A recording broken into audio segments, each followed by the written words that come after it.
અમદાવાદમાં ભર શિયાળે પડ્યો ધોધમાર વરસાદ તો 24 કલાક સુધી વીજળીના કડાકા ભડાકા સાથે વરસાદની આગાહી। રાજ્યમાં એક તરફ શિયાળાએ જમાવટ કરી છે ત્યારે શિયાળાની ઠંડીના રંગમાં ભંગ પાડવા માટે માવઠું આવી પહોંચ્યું છે। રાજ્યના કેટલાક જિલ્લામાં વીજળીના કડાકા ભડાકા સાથે વરસાદ ખાબક્યો હતો ત્યારે ખેડૂતો માટે હજુ જોખમી સમય પૂર્ણ થયો નથી। હવામાન વિભાગે આગાહી કરી છે કે 24 કલાક સુધી વીજળીના કડાકા ભડાકા સાથે વરસાદ ખાબકી શકે છે। ઉત્તર ગુજરાત અને મધ્ય ગુજરાતમાં માવઠાનો ખતરો છે। વડોદરા, ભરૂચ, અરવલ્લી, ખેડા, આણંદ, પંચમહાલ, દાહોદ, મહીસાગરમાં વરસાદ પડી શકે છે તો અરવલ્લી, દાહોદ, મહીસાગર, પંચમહાલમાં યલો એલર્ટ પણ આપ્યું છે। વેસ્ટર્ન ડિસ્ટર્બન્સને કારણે વરસાદ પડી શકે છે। 40 કિલોમીટર પ્રતિ કલાકની ઝડપે ફૂંકાઈ શકે છે પવન। आज का जो फोरकास्ट है 2 से 8 फरवरी तक, आज के लिए हम लोग लाइट रेन विद ठंडा शावर दे रहा है। इसमें जो डिस्ट्रिक्ट आ रहे हैं बड़ौदा, भरूच, अरवल्ली, खेड़ा, आनंद, पंचमहाल, दाहोद और महीसागर के लिए दिया गया है। બીજી તરફ મહીસાગર જિલ્લામાં સવારથી વાતાવરણમાં પલટો આવ્યો। મહીસાગર જિલ્લામાં આજે વહેલી સવારથી આકાશમાં કાળા ડિબાંગ વાદળો ઘેરાયા બાદ સંતરામપુર પંથકમાં હળવા વરસાદી ઝાપટા પડ્યા। જિલ્લા મથક લુણાવાડા સહિત મહીસાગરના તમામ તાલુકાઓમાં કમોસમી વરસાદ પડ્યો જેથી રોડ અને ખેતરો ભીના થઈ ગયા। વરસાદથી ખેડૂતોના જીવ અદ્ધર થઈ ગયા હતા। તો પંચમહાલ જિલ્લાના શહેરા તાલુકામાં માવઠું વરસ્યું। મોરવા, રેણા પંથકમાં કમોસમી વરસાદ પડ્યો। ભર શિયાળે ચોમાસા જેવો માહોલ જોવા મળ્યો। સવારથી વાતાવરણમાં પલટા બાદ કમોસમી વરસાદ વરસ્યો। આકાશમાં ઘનઘોર વાદળો સાથે વાતાવરણ પલટાતા ખેડૂતોની ચિંતા વધી છે। આ બાજુ અરવલ્લીમાં સતત ચોથા દિવસે ચોમાસા જેવો માહોલ સર્જાયો। વાતાવરણમાં પલટો આવતા ખેડૂતો ચિંતિત બન્યા। માવઠું થાય તો ઘઉં, બટાકા સહિતના પાકને નુકસાન થઈ શકે। જિલ્લામાં 80,000 હેક્ટર કરતાં વધુ જમીનમાં નુકસાન થઈ શકે છે। ગીર સોમનાથના ગામડાઓમાં કમોસમી વરસાદ। કોડીનાર અને સૂત્રાપાડાના ગ્રામ્યમાં વરસાદ। અચાનક વાતાવરણ પલટાતા ખેડૂતોની ચિંતા વધી। અરણીજ, સિંધાજ અને વડનગરમાં વરસાદી માહોલ। ભુવાવડા, ભુવાટીંબી, વિઠ્ઠલપુરના ગામોમાં વરસાદ ખાબક્યો। કેસરકેરી અને ઘઉંના પાકને નુકસાન। બાજરી તેમજ ચણાના પાકમાં નુકસાનની ભીતિ। માવઠાથી જગતનો તાત ફરી મુશ્કેલીમાં મુકાયો। રાજકોટના જંગલેશ્વરના લોકોને 3 મહિનાની રાહત। ડિમોલિશન પર હાઈકોર્ટે લગાવી રોક। રાજકોટના જંગલેશ્વરમાં રહેતા 1358 પરિવારો માટે રાહતના સમાચાર આવ્યા છે। હવે તેમના આશયાના 3 મહિના સુધી નહીં તૂટે। ડિમોલિશન પર હાઈકોર્ટે રોક લગાવી દીધી છે।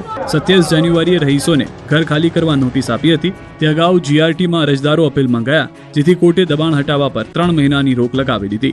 હાઈકોર્ટે 202ની નોટિસ રદ કરી નથી પણ આ નોટિસ સામે ગુજરાત રેવન્યુ ટ્રિબ્યુનલમાં જવા કહ્યું છે। આમ આવતીકાલે ડિમોલિશન થશે નહીં તો અરજદારોને 15 દિવસમાં જીઆરટીમાં અપીલ કરવા અને જીઆરટીને 3 મહિનાની અંદર કેસ ચલાવવા આદેશ કર્યો। આ ઉપરાંત 2010નું પુનર્વસનનું સર્ક્યુલર ધ્યાને લેવા તાકીદ કરી। આ ઉપરાંત 1358 પરિવારની રહેવા માટેની વૈકલ્પિક વ્યવસ્થા માટે તંત્ર સમક્ષ રજૂઆત પણ કરાશે। મહત્વનું છે કે રાજકોટ જિલ્લા કલેક્ટર તંત્ર દ્વારા જંગલેશ્વર સહિત આસપાસની 7 જેટલી સોસાયટીમાં 1358 પરિવારોની ડિમોલિશન માટેની ફાઇલ નોટિસ આપવામાં આવી હતી અને આ ફાઇનલ નોટિસની અંદર 400 કરોડની કિંમતની અંદાજે 1.5 લાખ ચોરસ મીટર જગ્યા ખાલી કરવાની નોટિસ મળતા અનેક પરિવારો ચિંતામાં મુકાઈ ગયા હતા। સુરત બાદ હવે વલસાડમાં ટાંકી ધરાશાયી। સેન્ટિંગનો ભાગ તૂટી પડતા મચી નાસભાગ। રોડ પર ટ્રાફિક ધમધમી રહ્યો છે। સવારમાં લોકો કામ ધંધે જઈ રહ્યા છે। એક રિક્ષા પાસે 2 વ્યક્તિ વાતચીત કરી રહ્યા છે। નાસ્તાની રેકડીઓ પર લોકો નાસ્તો કરી રહ્યા છે ત્યારે જ ટાંકીનો સેન્ટિંગનો ભાગ ધરાશાયી થતા મચી જાય છે નાસભાગ। લોકો જીવ બચાવવા દોડાદોડી કરવા લાગ્યા। આસપાસના વિસ્તારમાં ભૂકંપ આવ્યો હોય તેવો અહેસાસ થયો। નિર્માણાધીન ટાંકીનો ભાગ ધરાશાયી થયો વલસાડમાં, જ્યાંના કલ્યાણબાગ વિસ્તારમાં નિર્માણાધીન 54 લાખ રૂપિયાની પાણીની ટાંકીનું સ્ટ્રક્ચર ધરાશાયી થયું। આ દુર્ઘટનામાં ટાંકીનો સ્લેબ અને સેન્ટિંગનો કેટલોક ભાગ અચાનક તૂટી પડતા સમગ્ર વિસ્તારમાં ચકચાર મચી ગઈ। લોકોના ટોળે એકત્રિત થઈ ગયા। ઘટના સ્થળે પોલીસ પણ પહોંચી ગઈ। દ્રશ્યોમાં જોઈ શકાય છે કે રોડ પર ચહલપહલ વચ્ચે અચાનક જ પત્તાના મહેલની માફક સેન્ટિંગનો ભાગ જમીન દોસ્ત થાય છે જેથી રોડ પર ધૂળની ડમરીઓ ઉડે છે। આ ઘટના બાદ સ્થાનિક રાજકારણમાં ગરમાવો આવ્યો। કોંગ્રેસ અગ્રણી મિત દેસાઈ સહિતના કાર્યકર્તાઓ ઘટના સ્થળે પહોંચી ગયા જેમને પોલીસ રોકતા ચકમક થઈ હતી। કોંગ્રેસના નેતાઓએ આક્ષેપ કર્યો કે ટાંકીનું નિર્માણ જય શક્તિ સુપર કન્સ્ટ્રક્શન નામની કંપની કરી રહી છે। આ એ જ કંપની છે જેણે અગાઉ સુરતના તારકેશ્વર ખાતે 21 કરોડ રૂપિયાની પાણીની ટાંકી બનાવી જે પણ ધરાશાયી થઈ। તો ટાંકી પર કામ કરી રહેલા મજૂરો કોઈપણ પ્રકારના સેફટી બેલ્ટ કે સુરક્ષા ઉપકરણો વિના જોખમી રીતે કામ કરી રહ્યા છે। વિપક્ષ દ્વારા ગંભીર પ્રશ્નો ઉઠાવવામાં આવ્યા છે કે જો કોઈ મજૂરનું મોત થાય તો તેનો જવાબદાર કોણ। બીજી તરફ વલસાડના પ્રાંત અધિકારી કહ્યું કે ટાંકીનું કામ લગભગ પૂર્ણ થઈ ગયું છે અને માત્ર સ્લેબના પતરા નીકળી ગયા છે। અધિકારીઓ સાથે તપાસ કરવામાં આવશે અને જો કોઈ ક્ષતિ જણાશે તો કાયદેસરના પગલાં લેવામાં આવશે। પરંતુ ટાંકી હજુ તો બનીને તૈયાર થાય તે પહેલા જ તેનો એક મોટો સ્લેબ ધડાકાભેર તૂટી પડતા ભ્રષ્ટાચારની ગંધ આવી રહી છે। બીજી તરફ સુરતના માંડવી અને તરકેશ્વરમાં પાણી ટાંકી ધરાશાયી થવા મામલે પોલીસને રિમાન્ડ દરમિયાન મળ્યા અગત્યના પુરાવા. આરોપીના 5 દિવસના રિમાન્ડ મળ્યા હતા. રિમાન્ડ પૂરા થતા આરોપીઓ જેલમાં ધકેલાયા. નાણાકીય તપાસ માટે સીએની કરાઈ નિમણૂક. SVBITની એક્સપર્ટની મદદ લેવાઈ. બેંકને લગતી વિગતો ચકાસવામાં આવશે. વાવના તખતપુરા કેનાલમાં 20 ફૂટનું ગાબડું પડ્યું, એરંડાના પાક થયો તબાહ. આ દ્રશ્યો કોઈ ચેકડેમ ઓવરફ્લો થતા હોય તેવા ભલે લાગી રહ્યા હોય, પરંતુ આ નથી ચેકડેમ કે નથી કોઈ નદીના. આ તસવીર તો કેનાલમાં ગોબાચારીની છે. વાવ-થરાદ જિલ્લાના ધરણીધર તાલુકાના તખતપુરા ગામની સીમમાં આવેલી માઇનોર કેનાલમાં મોટું ગાબડું પડ્યું. કેનાલમાં આશરે 20 ફૂટથી મોટું ગાબડું પડ્યું, જેના કારણે લાખો લીટર પાણી વેડફાઈ ગયું અને ખેતરો બેટમાં ફેરવાઈ ગયા. આ ગાબડાને કારણે કેનાલનું પાણી નજીકના ખેતરોમાં ફરી વળ્યું, જેના પરિણામે ખેડૂતોના એરંડાના પાકને વ્યાપક નુકસાન થયું. કેનાલ તૂટી જવાથી ઊભા પાકને મોટો ફટકો પડ્યો. 4 એકરથી વધુ જમીનમાં એરંડાનું વાવેતર કર્યું હતું, જેમાં પાણી ફરી વળતા પાકને નુકસાન થયું. સ્થાનિક ખેડૂતોમાં ઘટનાને લઈને ભારે રોષ જોવા મળી રહ્યો છે. તેમનું કહેવું છે કે વારંવાર કેનાલોમાં ગાબડા પડવા છતાં તંત્ર દ્વારા કાયમી સમારકામ કરવામાં નથી આવતું, જેના કારણે ખેડૂતોને દર વખતે નુકસાન વેઠવું પડે છે. નર્મદા નિગમના અધિકારીઓનો દાવો છે કે કેનાલમાં લીલ કાદવ આવવાને કારણે ગાબડું પડ્યું હતું. સમારકામની કાર્યવાહી હાથ ધરવામાં આવશે. ખેડૂતોએ સંબંધિત વિભાગ પાસે તાત્કાલિક કેનાલનું સમારકામ કરવા અને નુકસાનગ્રસ્ત ખેડૂતોને યોગ્ય વળતર આપવાની માંગ કરી છે. સુરતમાં મેટ્રો ટનલ કાઢતા 4 ફ્લેટ ખાલી કરાયા. સુરત શહેરમાં સામૂહિક પરિવહનના ભાગરૂપે મેટ્રો રેલ પ્રોજેક્ટ નાખવાની કામગીરી છેલ્લા કેટલાક સમયથી ચાલી રહી છે. ત્યારે અંતર્ગત ચોક બજાર વિસ્તારમાંથી 4 બિલ્ડિંગની નીચેથી મેટ્રો ટનલ કાઢવા માટે કેટલાક ફ્લેટ ખાલી કરાવવામાં આવ્યા છે. આ બિલ્ડિંગો નીચે ટીકા મૂકવામાં આવ્યા છે. ચોક બજારમાં ક્રાઇમ બ્રાન્ચ અને જિલ્લા પંચાયત વચ્ચે ચાલી રહેલી મેટ્રોની ટનલિંગની કામગીરી દરમિયાન TBMના વાઇબ્રેશનથી 4 રહેણાંક બિલ્ડિંગોમાં અસર પહોંચી છે, જેમાં 3 બિલ્ડિંગ નીચે ટેકા મારવા પડ્યા છે. બિલ્ડિંગની નાજુક હાલતને જોતા 4 બિલ્ડિંગો તત્કાલ ખાલી કરી દેવાયા છે. રહીશોને હોટલમાં શિફ્ટ કરવામાં આવ્યા છે. રંગીલદાસ અને હિબા પેલેસના રહીશોને પોતાનું ઘર છોડીને હોટલમાં આશરો લેવા મજબૂર બનવું પડ્યું છે. મહત્વનું છે કે મેટ્રોની કામગીરીમાં આ પહેલા પણ રોડ બેસી ગયો, જેથી બિલ્ડિંગના રહીશોમાં ભયનો માહોલ છવાયો. આ સાથે સુરતવાસીઓને એવો પણ આક્ષેપ છે કે મેટ્રો ટ્રેનની નબળી કામગીરીના કારણે એક બાદ એક રોડ બેસી રહ્યા છે. હાલ TBM હિબા પેલેસની નીચે 12 મીટરે છે. નજીકના બક્ષી બંગલામાં ક્રેક પડતા મેટ્રોએ મરામત કરી હતી. હિબા પેલેસના પાર્કિંગમાં સિમેન્ટ પૂરવાનું કામ ચાલી રહ્યું છે, જેથી જમીનની મજબૂતી વધે. ટનલ એન્ડ્રુઝ લાઇબ્રેરી પાસે બહાર નીકળશે. સુરતમાં રમરમાટ જતા કાર ચાલકે 6 વાહનને અડફેટે લીધા, તો વલસાડમાં માતાની બેદરકારીથી બાળક વાહનની અડફેટે આવ્યું. ડાયમંડ સિટી સુરતમાં નબીરાઓની બેદરકારી અને તેજ રફતારનો કહેર યથાવત છે. શહેરના પોશ ગણાતા મગદલ્લા ડુમ્મસ વિસ્તારમાં આવેલા એરપોર્ટ રોડ પર અવધ ઉથોપિયા નજીક રમરમાટ આવતા કાર ચાલકે 1-2 નહીં પરંતુ 5થી 6 વાહનને અડફેટે લીધા. માલે તુજાર પરિવારના યુવક એવા વિરલ દેસાઈએ પોતાની પૂરપાટ ઝડપે જતી લક્ઝરિયસ કાર પરથી કાબુ ગુમાવતા રસ્તા પર ઉભેલા વાહનોના કુર્ચા બોલાવી દીધા. આ સાથે 4 કાર અને 2 મોપેડને ટક્કર મારતા 3 જેટલા લોકો ઇજાગ્રસ્ત થયા. કાર ચાલકે રોડને જાણે રેસિંગ ટ્રેક સમજી લીધો. પ્રત્યક્ષદર્શીઓના જણાવ્યા અનુસાર કારની ઝડપ એટલી પ્રચંડ હતી કે ચાલકે સ્ટીયરિંગ પરથી કાબુ ગુમાવ્યો. અકસ્માત સર્જનાર યુવકની ઓળખ વિરલ દેસાઈ તરીકે થઈ, જે પોતે પણ આ ઘટના સ્થળ પર ઇજાગ્રસ્ત થયો છે. બનાવની જાણ થતાં ડુમ્મસ પોલીસનો કાફલો ઘટના સ્થળે પહોંચી ગયો. તપાસમાં સામે આવ્યું કે કાર ચાલકને ચાલુ કારે ખેંચ આવતા ઘટના સર્જાઈ હતી. હવે એક માતાની બેદરકારીથી બાળક મરતા બચી ગયું. હચમચાવી નાખનારા અને માતા પર ફિટકાર વરસે તેવી ઘટના છે વાપીના મુક્તાનંદ માર્ગની, જે બાળક દોડીને રોડ ક્રોસ કરવા જતા બાઇકની અડફેટે આવી ગયું. દ્રશ્યોમાં જોઈ શકાય છે કે એક માતા તેના બાળક સાથે રોડ ક્રોસ કરવા માટે ઊભી છે, ત્યારે માતા બાળકનો હાથ છોડી દે છે. બાળક રોડ ક્રોસ કરવા માટે દોડે છે, ત્યારે રોડ પર પૂરપાટ આવતા બાઇક ચાલકના અડફેટે આવી જાય છે. બાઇક હવામાં ઉછળી રોડ પર પટકાતા ગંભીર ઇજા પહોંચી. બાઇક ચાલક પણ પછડાયો. તો સુરત બારડોલી રોડ પર એક પૂરપાટ જતો બાઇક ચાલક કારની પાછળ ઘૂસી ગયો. વાડીવાલા પેટ્રોલ પંપ પાસે ગફલતભરી રીતે બાઇક હંકારી આગળ ચાલતી કારને ટક્કર મારી, જેથી ચાલકની ઈજા પહોંચી હતી. સુરતમાં ઓવરટેક કરવા બાબતે કિશોરો બાખડ્યા, તો પાટણમાં વરઘોડો કાઢવા બાબતે 2 પક્ષો વચ્ચે ધીંગાણું થયું. માત્ર ઓવરટેક કરવા જેવી સામાન્ય બાબતે લવરમુચિયાઓ ઝઘડી પડ્યા. ઉગ્ર મારામારી થઈ. રસ્તા વચ્ચે બબાલ થતા નાસભાગ મચી ગઈ. કિશોરો એકબીજા પર પટ્ટા અને લાકડા વડે હુમલો કરતા જોવા મળ્યા. સુરતના અઠવા વિસ્તારના હિજડાવાડ પાસે આ ઘટના બની હતી. શરૂઆતમાં માત્ર વાહન હટાવવા કે ઓવરટેક કરવા બાબતે 2 પક્ષો વચ્ચે બોલાચાલી થઈ, જોકે આ બોલાચાલી જોતજોતામાં ઉગ્ર સ્વરૂપ ધારણ કરી ચૂકી. લગભગ 6 થી વધુ કિશોરો અને યુવાનો એકબીજા પર તૂટી પડ્યા. વિડીયોમાં સ્પષ્ટપણે જોઈ શકાય છે કે આ યુવાનોમાં કાયદાનો કોઈ જ ભય રહ્યો નથી. તેઓ જાહેર રસ્તા પર જ એકબીજાના વાળ ખેંચીને ધક્કામુક્કી કરીને અને લાતો મારીને હિંસા પર ઉતરી આવ્યા. આ મારામારી એટલી હદે વકરી હતી કે યુવાનોએ રસ્તા પર પડેલા લાકડાની ફ્રેમ, કમરના પટ્ટા, બેલ્ટ અને પથ્થરોનો હથિયાર તરીકે ઉપયોગ કરવાનું શરૂ કર્યું. આ હિંસક અથડામણમાં કેટલાક યુવાનોને ગંભીર ઇજાઓ પણ પહોંચી. ધોળા દિવસે જાહેર માર્ગ પર પટ્ટા અને લાકડા ઉછળતા જોઈ રસ્તે ચાલતા રાહદારીઓ અને સ્થાનિકો રહીશો પર હેબતાઈ ગયા. સુરતની અઠવા પોલીસ હરકતમાં આવી હતી. પોલીસે વિડીયોના આધારે તપાસના ચક્રો ગતિમાન કર્યા છે. આ તરફ પાટણના ચંદ્રુમાણા ગામે પણ વરઘોડો કાઢવા બાબતે બે પક્ષો વચ્ચે ધીંગાણું થયું. જૂની અદાવતમાં વરઘોડો રોકવાનો પ્રયાસ કરવામાં આવતા તલવારો ખેંચાઈ ગઈ. બંને પક્ષ વચ્ચે જોરદાર ઝઘડો થયો, જેથી વરઘોડામાં જોડાયેલા મહેમાનોમાં નાસભાગ મચી ગઈ. પોલીસે 8 શખ્સ સામે ગુનો નોંધી તપાસ હાથ ધરી. સુરેન્દ્રનગરમાં બુટલેગરનો આતંક જોવા મળ્યો. પાટણના ખેરવા ગામે અકસ્માત સર્જી બબાલ કરી નવાપર વિસ્તારમાં બુટલેગર દ્વારા બાઇક અને કાર અડફેટે લેતા 3 મહિલાઓને ઈજા પહોંચી. બુટલેગર એક વ્યક્તિ પર છરી વડે હુમલો કર્યો. તમામ ઈજાગ્રસ્તોને સારવાર અર્થે હોસ્પિટલ ખસેડાયા. સુરતના કામરેજ 4 રસ્તા પાસે બિનવારસી કારમાં આગ લાગી. સુરતના કામરેજ 4 રસ્તા નજીક સર્વિસ રોડ પર બિનવારસી હાલતમાં પડેલી એક કારમાં આગ લાગી હતી. ઘટનાની જાણ થતાં જ કામરેજ ફાયર વિભાગની ટીમ તાત્કાલિક સ્થળ પર પહોંચી ગઈ હતી. ફાયર વિભાગના જવાનોએ પાણીનો મારો ચલાવીને આગને કાબૂમાં લીધી હતી. જોકે આગ કયા કારણોસર લાગી તે હજુ સુધી સ્પષ્ટ થયું નથી. સ્થાનિકોના જણાવ્યા અનુસાર આ કાર છેલ્લા ઘણા સમયથી સર્વિસ રોડ પર બિનવારસી હાલતમાં પડી હતી. આગ લાગવાના કારણે થોડા સમય માટે અફરાતફરીનો માહોલ સર્જાયો હતો. સદનસીબે આગની લપેટમાં અન્ય કોઈ વાહન આવ્યું ન હતું, જેના કારણે સૌ કોઈએ રાહતનો શ્વાસ લીધો. આ ઘટના અંગે સ્થાનિક તંત્ર દ્વારા વધુ તપાસ હાથ ધરવામાં આવી હતી. નવસારીમાં આંખલાએ સફાઈ કામદાર પર કર્યો હુમલો. સફાઈ કામદાર આંખલાને બહાર કાઢવા આ રીતે લાકડી લઈને સામે પડતા આંખલાએ યુવાનને છૂંદી નાખ્યો. આંખલાના આતંકના દ્રશ્યો નવસારીના છે. બેલીમોરામાં આંખલાએ યુવાન પર એવો હુમલો કર્યો કે યુવાનનો જીવ માંડ બચ્યો. બસ ડેપોમાં સફાઈ કામગીરી દરમિયાન કર્મચારી પર આંખલાએ અચાનક હુમલો કર્યો. ડેપો કમ્પાઉન્ડમાંથી ઢોરોને બહાર કાઢતી વખતે આંખલો બેકાબુ બનતા કર્મચારીને નિશાન બનાવ્યો. ઘટનાથી ડેપોમાં ગંભીર પરિસ્થિતિ સર્જાઈ. હુમલા સમયે અન્ય કર્મચારીઓ અને લોકો દોડી આવતા આંખલાને દૂર ખસેડી કર્મચારીનો જીવ બચાવ્યો. અમરેલીના ધારી છતડિયા પાસે સિંહોનું મોટું ટોળું દેખાયું. એક સાથે 11 સિંહોએ સ્ટેટ હાઈવે સુરક્ષિત પાર કર્યો. વન વિભાગના કર્મીઓએ વાહનોને રોકી સિંહોને રસ્તો આપ્યો. રાજવી ઠાઠથી રોડ ક્રોસ કરવાનો વિડીયો સામે આવ્યો છે. અમરેલી જિલ્લામાં સિંહોની સંખ્યા સૌથી વધુ છે. વન વિભાગની સમયસૂચકતાથી મોટી જાનહાનિ ટળી ગઈ. ધારી ગીર વન વિભાગની કામગીરીની લોકોમાં ભારે પ્રશંસા. સિંહ દર્શનથી વાહન ચાલકોમાં કુતૂહલ અને આનંદ ફેલાયો. આ તરફ અમરેલીના ચલાલા રોડ પર કારને નડ્યો અકસ્માત. દેવરાજિયા ગામ પાસે બેકાબુ કાર મંદિરમાં ઘૂસી. કારના નાના મંદિર સાથે અથડાતા મંદિર ધરાશાયી થયું. અકસ્માત બાદ ઘટના સ્થળે સ્થાનિકોના ટોળા ઉમટ્યા. જોરદાર ટક્કરથી કાર અને મંદિરને ભારે નુકસાન થયું. અકસ્માતના પગલે ચલાલા હાઈવે પર લોકોની ભીડ જોવા મળી.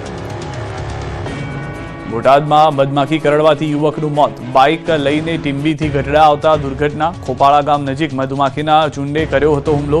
ઇજાગ્રસ્તને એમ્બ્યુલન્સ મારફતે હોસ્પિટલ ખસેડવામાં આવ્યો. ફરજ પરના ડોક્ટરે યુવકને મૃત જાહેર કર્યો.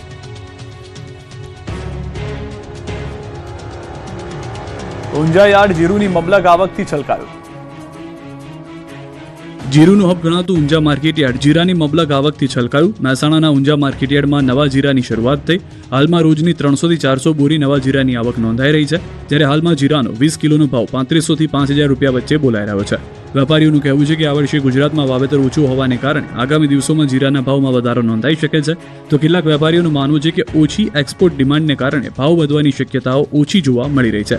હાલ તો ધીરે ધીરે નવા જીરાની શરૂઆત થઈ છે. 15 દિવસ પછી જીરાની આવકમાં વધારો નોંધાશે, ત્યારે જોવાનું રહ્યું છે કે જીરાના ભાવ કેવા રહે છે. ભરૂચમાં પોલીસ અને કોંગ્રેસના કાર્યકરો વચ્ચે ઘર્ષણ. પરવાનગી વગર રેલી કાઢતા પોલીસે ટીંગાટોળી કરી. ભરૂચમાં ડ્રગ્સ વિરોધી રેલી દરમિયાન પોલીસ અને એનએસયુઆઈના કાર્યકરો વચ્ચે ઘર્ષણ થયું. ભરૂચ જિલ્લામાં યુવાધનને નશાની લતમાં ધકેલતા ડ્રગ્સ અને અન્ય નશીલા પદાર્થોના કારોબાર સામે સખત કાર્યવાહી કરવાની માંગ સાથે ભરૂચ જિલ્લા એનએસયુઆઈ દ્વારા આ રેલીનું આયોજન કરવામાં આવ્યું. એનએસયુઆઈએ ગુજરાતમાં ઉડતું ગુજરાત જેવી પરિસ્થિતિ સર્જાઈ રહી હોવાનો આક્ષેપ કર્યો અને ખાસ કરીને ઔદ્યોગિક ભરૂચ જિલ્લામાં ડ્રગ્સ માફિયાઓની સક્રિયતા અંગે ચિંતા વ્યક્ત કરી. ડ્રગ્સ મુક્ત કેમ્પસ અભિયાન અંતર્ગત એનએસયુઆઈએ શહેરના સ્ટેશન સર્કલથી કલેક્ટર કચેરી સુધી રેલી યોજવાની જાહેરાત કરી. રેલીના પ્રારંભ પૂર્વે આગેવાનોએ ડોક્ટર બાબાસાહેબ આંબેડકરની પ્રતિમાને પુષ્પહાર અર્પણ કરી ડ્રગ્સ નાબૂદીની પ્રતિજ્ઞા લીધી. રેલી દરમિયાન ભાજપ સરકાર રાજ્યમાંથી ડ્રગ્સ, દારૂ અને ગાંજાના વધતા દૂષણને રોકવામાં નિષ્ફળ રહી હોવાના આક્ષેપો કરવામાં આવ્યા. કાર્યકરોએ સરકાર યુવાધનને નશાની લતમાંથી બચાવવા કડક પગલાં લે તેવી માંગ સાથે સૂત્રોચ્ચાર કર્યા. વહીવટીતંત્ર દ્વારા રેલીને પરવાનગી આપવામાં આવી ન હોવા છતાં એનએસયુઆઈ દ્વારા રેલી આગળ વધારવામાં આવી હતી. રેલી રોટરી ક્લબ પાસે પહોંચતા જ આયોજકો જાહેર માર્ગ પર બેસી ગયા, જેના કારણે પોલીસ અને કાર્યકરો વચ્ચે ઘર્ષણ સર્જાયું. આ ઘર્ષણમાં અનેક કાર્યકરોના કપડાં પણ ફાટી ગયા, જેનાથી પરિસ્થિતિ તંગ બની. પોલીસે તમામ આગેવાનો અને કાર્યકરોની અટકાયત કરી તેમને એ ડિવિઝન પોલીસ સ્ટેશને લઈ ગયા હતા. રેલવેના પ્રશ્નોને લઈને રાજકોટનું જેતલસર ગામ સજ્જડ બંધ, અન્ન જળ ત્યાગની ચીમકી આપી. રાજકોટ જિલ્લાનું જેતલસર જંકશન, જે એક સમયે રેલવે પ્રવૃત્તિઓથી ધમધમતું હતું, તે આજે રેલવેની ઉપેક્ષાને કારણે વિરાન ફાસી રહ્યું છે. રેલવે દ્વારા વર્ષોથી અહીં ચાલતા વિભાગો અને લોબી અન્યત્ર ખસેડી લેવાતા સ્થાનિક રોજગારી પર માઠી અસર પડી છે. આ અન્યાય સામે છેલ્લા 7 દિવસથી ગ્રામજનો પ્રતિક ઉપવાસ પર ઉતર્યા છે. સ્થાનિક વેપારીઓના જણાવ્યા મુજબ પહેલા અહીં હજારોની સંખ્યામાં રેલવે સ્ટાફ હતો, જે ઘટીને હવે નહીવત રહી ગયો છે, જેના કારણે વેપાર ધંધા પડી ભાંગ્યા છે અને લોકો હિજરત કરવા મજબૂર બન્યા છે. સૌથી કફોડી હાલત અહીંના રિક્ષા ચાલકોની છે. તેમનું કહેવું છે કે ટ્રેનોના સ્ટોપેજ કરતા ધંધા સાવ પડી ભાંગ્યા છે અને તેઓ બેરોજગાર થઈ ગયા છે. હવે રેલવેનો સ્ટાફ 12,000ના બદલે 200નો હોવાનો આરોપ છે. જો સમસ્યાનો હલ નહીં કરવામાં આવે તો અન્ન જળ ત્યાગ અને રેલ રોકો આંદોલનની ચીમકી આપી છે. વેપારીઓ, રિક્ષા ચાલકોએ જેલ ભરો આંદોલનની તૈયારી દર્શાવી છે. હવે આરપારની લડાઈના મંડાણ કર્યા છે. વઢવાણમાં અસામાજિક તત્વોના આતંક સામે લોકોનો આક્રોશ આસમાને. સુરેન્દ્રનગરના વઢવાણ ગણપતિ ફાસ્ટર વિસ્તારમાં અસામાજિક તત્વોના વધતા આતંકથી સ્થાનિક રહીશો એસપી કચેરીએ ન્યાયની માંગ સાથે ઉગ્ર રજૂઆત કરી રહ્યા છે. સ્થાનિકોનો આક્ષેપ છે કે માથાભારે શખ્સો દ્વારા અવારનવાર આ વિસ્તારમાં આવી દાદાગીરી અને હુમલા કરવામાં આવે છે. તાજેતરમાં જ એક યુવક પર છરી વડે હુમલો કરવામાં આવ્યો. અગાઉ પણ અનેક ફરિયાદો કરવા છતાં સ્થાનિક પોલીસ દ્વારા કોઈ નક્કર કાર્યવાહી કરવામાં આવી નથી, જેને લઈ પોલીસ પેટ્રોલિંગ વધારવામાં આવે અને આ શખ્સો વિરુદ્ધ કડક પગલાં ભરી તાત્કાલિક ધરપકડ કરવામાં આવે તેવી માંગ કરવામાં આવી છે. સોના ચાંદીમાં તેજીનો ફુગ્ગો ફૂટી ગયો. ચાંદી અને સોનાના ભાવમાં ઉથલપાથલ યથાવત છે. શનિવારે બંધ થયેલા માર્કેટ કરતાં સોમવારે 60,000 રૂપિયા જેટલો ઘટાડો થયો. આજે કિલો ચાંદીનો ભાવ 2,50,000 છે. 10 ગ્રામ 24 કેરેટ સોનામાં શનિવારે બંધ થયેલા બજાર કરતાં 12,000 રૂપિયાનો ઘટાડો થયો. હાલમાં 10 ગ્રામ 24 કેરેટ સોનાનો ભાવ 1,50,000 રૂપિયા છે. વાપીમાં એક કંપનીમાં ફરી એકવાર આગ લાગી. વાઇબ્રન્ટ બિઝનેસ પાર્કમાં આવેલી એક કંપનીમાં આગથી આજુબાજુની કંપનીમાં પણ ઝપેટમાં આવી ગઈ. આગની ઘટનાના કારણે 2 લોકો દાઝ્યા. વાપીની ફાયરની ટીમે પાણીનો મારો ચલાવી આગને કાબૂમાં કરી. જો કે આગ એટલી વિકરાળ હતી કે 1 કિલોમીટર દૂર આગના ધુમાડા દેખાઈ રહ્યા હતા. રાજકોટના બાપા સીતારામ ચોક પાસે રોડ ખરાબ હોવાને કારણે અકસ્માત થયો. મવડી રોડ પર મહિલા આવી રહી હતી ત્યારે ખરાબ રોડના કારણે મહિલા નીચે પટકાઈ હતી. મહિલાને સારવાર માટે સિવિલ હોસ્પિટલ ખસેડવામાં આવી. રાજકોટના કાલાવાડ રોડ પર આવેલ ગેમ ઝોન નજીક અકસ્માત થયો. કાર ચાલકે કાર પર કાબુ ગુમાવતા કાર ડિવાઈડર પર ચડી રેલિંગમાં ઘૂસી ગઈ હતી. રાજકોટના ગોંડલમાં પોલીસ ભરતીની શારીરિક કસોટી પાસ કર્યા બાદ યુવાનનું હાર્ટ એટેકથી મોત થયું. 5 કિલોમીટરની દોડ 23 મિનિટમાં પાસ કર્યા બાદ યુવાનનું હૃદય બંધ થઈ ગયું હતું. ગીર સોમનાથના કોડીનારના 27 વર્ષીય યુવક નીતિન ચૌહાણનું મોત થયું. અમરેલીના ધારીમાં દીપડાના આટાફેરા એટલા વધી ગયા છે કે એક લગ્નમાં હાજરી આપવા માટે દીપડો પહોંચી ગયો હતો. મીઠાપુર નજીક લગ્નના મંડપમાં દીપડો આટાફેરા મારતો કેદ થયો. રાતનો સમય હોવાથી લોકોના જીવ બચી ગયા. લાઇક અને ફોલોઅર્સ વધારવા માટે યુવતીએ જીવને જોખમમાં મૂક્યો. સુરતના સચિન રેલવે સ્ટેશન નજીક રીલ્સ બનાવવા માટે રેલવેના પાટા પર એક યુવતી પહોંચી ગઈ. જાણે જીવનની કોઈ ચિંતા ન હોય તે પ્રકારે બિંદાસ ફોટોશૂટ કરતી દેખાઈ. કોર્ટને ધમકી મળવાના સિલસિલા વચ્ચે જૂનાગઢ કોર્ટને બોમ્બથી ઉડાવી દેવાની ધમકી મળી, જેથી ડિસ્ટ્રિક્ટ કોર્ટને ખાલી કરાવી દેવામાં આવી હતી. પોલીસે તપાસ કરતા કંઈ ન મળતા લોકોએ રાહતનો શ્વાસ લીધો. રાજ્યની 224 એપીએમસીને સરકાર બાંધકામ માટે ₹10 કરોડની સહાયની જાહેરાત કરી શકે. અગાઉ અપાતી ₹5 કરોડની સહાયમાં 5 કરોડનો સરકારે વધારો કરવાની કૃષિમંત્રીએ ખાતરી આપી. ગુજરાત નિયંત્રણ બજાર સંઘના હોદ્દેદારો સાથે કૃષિમંત્રી જીતુ વાઘાણીએ બેઠક યોજી હતી. કેન્દ્ર સરકારે રજૂ કરેલા બજેટ અંગે ભાજપના પ્રદેશ પ્રમુખ જગદીશ વિશ્વકર્માએ પ્રતિક્રિયા આપી. તેમણે બજેટ અંગે કેન્દ્ર સરકારને અભિનંદન આપતા કહ્યું કે આર્થિક વૃદ્ધિ વેગ આપનારું આ બજેટ છે. ગુજરાતમાં લોથલ અને ધોળાવીરા વિભાગને વિશિષ્ટ રીતે આવરી લેવામાં આવ્યું છે. બગદાણામાં કોળી યુવક પર હુમલા કરનારને કોર્ટે રાહત આપી છે. મહુવા કોર્ટે હુમલા કેસના 8 આરોપીના જામીન મંજૂર કર્યા છે. હુમલો કરનારા 14 આરોપી જેલમાં હતા, જેમાંથી 8 આરોપીઓને કોર્ટે રેગ્યુલર જામીન આપ્યા છે. ઠાકોર સમાજના બંધારણ બાદ વાવ થરાદના ગામડે ગામડે શરૂ થયું જાગૃતિ અભિયાન. ઉંદરાના ગામના ઠાકોર સમાજના નાતે સોગંદ લઉં છું કે જે આ ઠાકોર સમાજે બંધારણ બાંધ્યું છે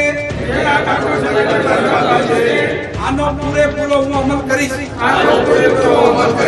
આ લોકો લગ્ન સહિતના પ્રસંગોમાં ખોટા ખર્ચ નહીં કરવાની પ્રતિજ્ઞા લઈ રહ્યા છે. ઠાકોર સમાજે મહાસંમેલન કરી લગ્નમાં ખોટા ખર્ચ કરવા નહીં સહિતના નિયમો બનાવ્યા. બંધારણ બનાવવામાં આવ્યું. આ બંધારણ ઠાકોર સમાજના દરેક લોકોને પાળવાનું છે. ત્યારે બંધારણને લઈને જાગૃતિ ફેલાવવા માટે ગામ ગામ અભિયાન શરૂ કરાયું છે. વાવ થરાદમાં ઠાકોર સમાજના આગેવાનોએ બંધારણને લઈને ઝુંબેશ શરૂ કરી છે. સમાજના આગેવાનો ગામડે ગામડે પહોંચી લોક જાગૃતિ અભિયાન કર્યું છે શરૂ. બંધારણનો અમલ અને શિક્ષણનો વ્યાપ બાબતે સમાજને ગામડે ગામડે સમજાવવામાં આવી રહ્યા છે. વ્યસન મુક્ત સમાજ, અંધશ્રદ્ધાને તિલાંજલિ, કુરિવાજો છોડી આર્થિક સદ્ધરતાના પ્રયાસ કરાઈ રહ્યા છે. જ્ઞાનીબેન હમણાં વાત કરતા હતા આપણા સંસદ સભ્ય શ્રી કે સમાજની સુધારણા, તેમણે સમાજ સુધારણાનું ખૂબ સારું કામ કર્યું. હું એમને સમાજને પણ અભિનંદન આપું છું કે સમાજમાં ખોટા રિવાજો બંધ કરીને, વ્યસનો બંધ કરીને તમે આ કામ કર્યું છે એ અનુકરણીય કામ છે. જે દીકરીઓને છેડશે તેને છોડીશું નહીં, કતારગામના ધારાસભ્ય વિનુ મોરડિયાએ કર્યો હુંકાર. સુરતમાં 1 ફેબ્રુઆરીએ વાટલિયા પ્રજાપતિ સમાજનો 68મો સમૂહ લગ્નોત્સવ યોજાયો. આ સમૂહ લગ્નોત્સવમાં હાજર રહેલા કતારગામના ધારાસભ્ય વિનુ મોરડિયાએ મંચ પરથી દીકરીઓની સુરક્ષા અંગે અત્યંત કડક શબ્દોમાં બાંહેધરી આપી. તેમણે ખુલ્લા મંચ પરથી ગુંડાઓ, છેડતીબાજ અને લુખ્ખાઓને સુધરી જવા ચેતવણી આપી. સાથે જ સમાજ આશ્વાસન આપ્યું છે કે કોઈ પણ સમાજની દીકરી હોય તેની સુરક્ષાની જવાબદારી મારી એકલાની છે. સામે ગમે તેટલી વખત ધરાવતો માણસ કેમ ન હોય, તેને 24 કલાકમાં જેલ કરવાની જવાબદારી હું લઉં છું. અસામાજિક તત્વોને વગર FIR શિક્ષા કરવામાં આવશે. જો મારો અંગત માણસ પણ ગુનો કરશે તો પણ હું તેને નહીં છોડું. કોઈ પણ એ સ્કૂલ હોય ત્યાંથી જો અમને સમાચાર મળે, મારી સુધી વાત પહોંચી જાય, તો હું એમ કહું કોઈ પણ સમાજની દીકરી હોય એની સુરક્ષાની જવાબદારી મારી એકલાની છે. જાઓ. અને એ ગેરંટી કે સામે ગમે એવો સમાજ હોય, ગમે એવો મુશાળો હોય, એને 24 કલાકમાં જાહેર કરવાની જવાબદારી આપણે મારી. વડોદરામાં PSI 20,000ની લાંચ લેતા રંગે હાથે પકડાયા. देख मैंने 50 बोला, इनने बोला कि साहब मेरा 40 ही कर दे बस. 25 अभी बोल रहा हूँ, 15 बोला वो औरतें आए तब अभी 20 तू दे रहा है, औरतें आए तब 20 दे रहा. મારામારી કેસમાં પોલીસે લાંચ માંગી હોવાનો આક્ષેપ થયો છે. વડોદરા શહેરના જવાહરનગર પોલીસ સ્ટેશનમાં ફરજ બજાવતા તત્કાલીન PSI NN ઝવેરીનો કથિત લાંચની માંગણી કરતો અને સ્વીકારતો વિડીયો વાયરલ થયો છે. વિડીયો સાથે આક્ષેપ કરનાર ગુલામ મુસ્તફા ઉર્ફે ઇનાયત ઇબ્રાહીમભાઈ ખાટકી સામે 1 મહિના પહેલા પોલીસે પાસાની કાર્યવાહી કરી હતી. તાજેતરમાં જ જેલમાંથી બહાર આવ્યા બાદ પોલીસ સામે આક્ષેપો કર્યા. મારામારીના કેસમાં પતાવટ માટે 40,000 રૂપિયા માંગ્યાનો આક્ષેપ કરવામાં આવ્યો, જેમાં 20,000 રૂપિયા લેતા હોવાનો વિડીયો સોશિયલ મીડિયા પર ફરતો થયો. મુસ્તફા ઉર્ફે ઇનાયત ઇબ્રાહીમ ખાટકી દ્વારા આક્ષેપ કરવામાં આવ્યો. જોકે જાન્યુઆરી 2025માં અકબર નામના ઇસમ સાથે થયેલા ઝઘડાના મામલે પોલીસે પૈસા પડાવ્યા. ઉલ્લેખનીય છે કે ઇનાયત ખાટકી અગાઉ ગૌમાંસ વેચાણના ગુનામાં પાસા હેઠળ જેલમાં હતો અને 1 મહિના પહેલા જ મુક્ત થયો છે. ત્યારબાદ તેણે આ વિડીયો વાયરલ કર્યો હોવાનું સામે આવ્યું છે. સમગ્ર મામલે પોલીસ કમિશનરે તપાસના આદેશ આપ્યા છે અને ઝોન 1ના DCPને તપાસ સોંપવામાં આવી છે. આ ઘટનાને પગલે PSIની જવાહરનગર પોલીસ સ્ટેશનમાંથી પાણીગેટ પોલીસ સ્ટેશન અને ત્યાંથી ટ્રાફિક પોલીસમાં બદલી થઈ ચૂકી છે. સુરતના કામરેજમાં ખનન માફિયા બેફામ, ડમ્પર ચાલકને પકડવા જતા આપી ધમકી, રોડ પર રેતીનો ઢગલો કર્યો. સુરતના કામરેજમાં ગેરકાયદે ખનીજ વહન કરતા શખ્સોની દાદાગીરી જુઓ. જ્યારે અધિકારીઓ ડમ્પર ચાલકને રોકતા તેમને વાહન ભગાવી કર્મચારી પકડી ન શકે તે માટે રોડ પર રેતીના ઢગલા કરી દીધા. ભૂસ્તર કચેરીના માઇન સુપરવાઇઝર તેમજ સરકારી કર્મચારીઓ ચાલકને પકડવા માટે પહોંચ્યા, ત્યારે અધિકારીએ ડમ્પર ચાલકને અટકાવવા છતાં ડમ્પર હંકાર્યું. સરકારી ગાડીથી પીછો કરી ડમ્પર અટકાવવા જાનથી મારી નાખવાની ધમકી આપી. અજાણ્યા હથિયારધારી શખ્સોએ હથિયારો બતાવી ધમકી આપી. એટલું જ નહીં, ડમ્પર ચાલકે રસ્તા પર જ રેતીનો ઢગલો કર્યો.